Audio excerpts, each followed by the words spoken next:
94.1 The Dog, Music Unleashed. We have a special guest here in the booth. We have Geoffrey Keezer, a two-time Grammy-nominated jazz artist. Jeffrey, how are you doing today? Excellent. Yeah, I appreciate you coming down here, talking with us. Well, thanks for having me on. Yeah, so Jeffrey, you've been nominated for 2 Grammys in your career. You've had a pretty good career. I think most people would consider that. And you actually started in the jazz clubs when you were younger. Talk about that kind of becoming a jazz artist. Well, I grew up actually just up the road, about 6 hours in Eau Claire, Wisconsin. And both of my parents are music teachers. My father was a professor of percussion and jazz at the university there in Eau Claire, and my mom taught French horn and piano and voice privately at home, and then later middle school band. And, really becoming a musician wasn't anything I ever gave any conscious thought to. It just feels like it's something that's permanently stitched into my DNA, from birth. And so it's just something I've always done, and I found, as a teenager that I could make a living or make money anyway, earn some money, playing jazz, playing music, really, and so it's just something that's stuck with, and I've never had an honest job in my life. I've always done this,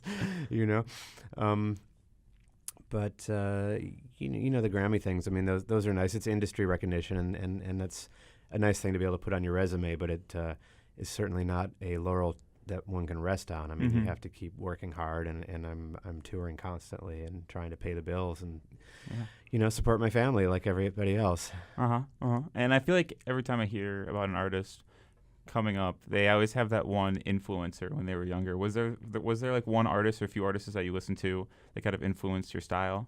Yeah, I mean, beyond my parents had an excellent record collection, and my dad being the jazz side of the equation, my mom being the classical side. I grew up listening to, on the jazz side, Oscar Peterson Trio and Chick Corea and Oscar Brown Jr., Ray Charles, a lot of big band music, but as well as listening to Bach organ works and Beethoven symphonies, but pianistically, I could name a handful. There's a pianist from Memphis named Phineas Newborn Jr., who was a big influence on me.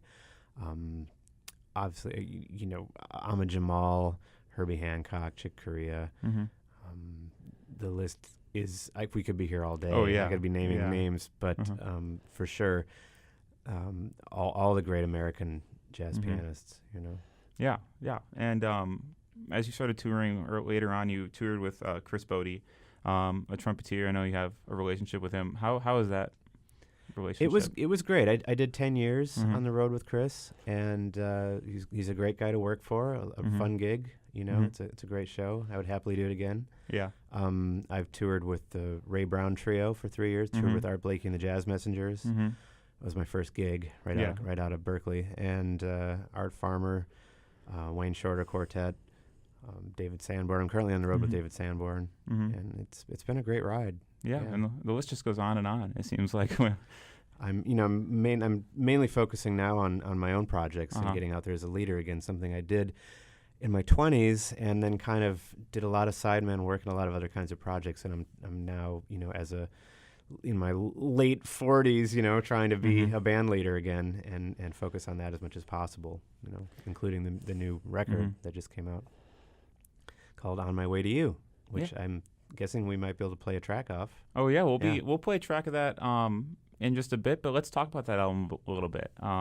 That just came out. How's it been? Came out in June. It's been great. It was crowdfunded through Kickstarter, so the fans paid for the record, which is, for a large part of it anyway, which is really great. It's really quite validating as an artist to know that your fan base cares enough about your music to not just stream it for free on Spotify or whatever, but to actually consider it worth something and investing in and giving it value in that way, tangible value. It's my first jazz piano trio focus project in about 10 years or 13 years actually. It is.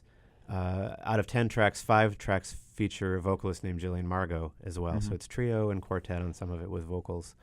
But it's, I'm really happy with it. I'm proud of it. I think it's a great record, and I'm currently touring it as much as I can and playing the new material. We'll be playing some of that tonight at the Turner Center with a great local bassist and drummer, and some of that music will be performed live, and we'll have the record for sale after the gig as well. So. Well, that's exciting. And the specific track we're going to play today is "On My Way to You." You mentioned it's Julian Margot. Yeah, the name of the album is called "On My Way to You." Okay. The track we're playing is an original composed by Jillian and myself called "You Stay With Me." Oh, You Stay With Me, yeah. What went into this song? Why did you specifically choose this song to play today? I feel like this is a representative of the music that I'm writing and co-writing these days with Jillian. We've been writing quite a bit of music together, and that's a good process for me because I've always been fiercely autonomous as a composer, and collaborating with another composer. She's an excellent singer-songwriter, and it's not just where the vocalist, where the singer writes the words and the pianist writes the music. In this case, she wrote the melody and the words, and I wrote some of the surrounding material and chords and things and part of the arrangement. So it's a very much a true collaboration in every sense of the word. Yeah. All right. Well, we're going to play that track real quick, but first, you're performing tonight at the Turner Jazz Center, correct? That's right. 7:30. 7:30. Yeah. Are tickets, what are the tickets like? Tickets, I believe, are $20. I don't know because I don't handle that side of things, but don't quote me on that. But yeah, well, you can check out his website as well. But we're going to play this track here, so I hope you all enjoy it, and appreciate you coming in, Geoffrey. Yeah, thanks, Noah.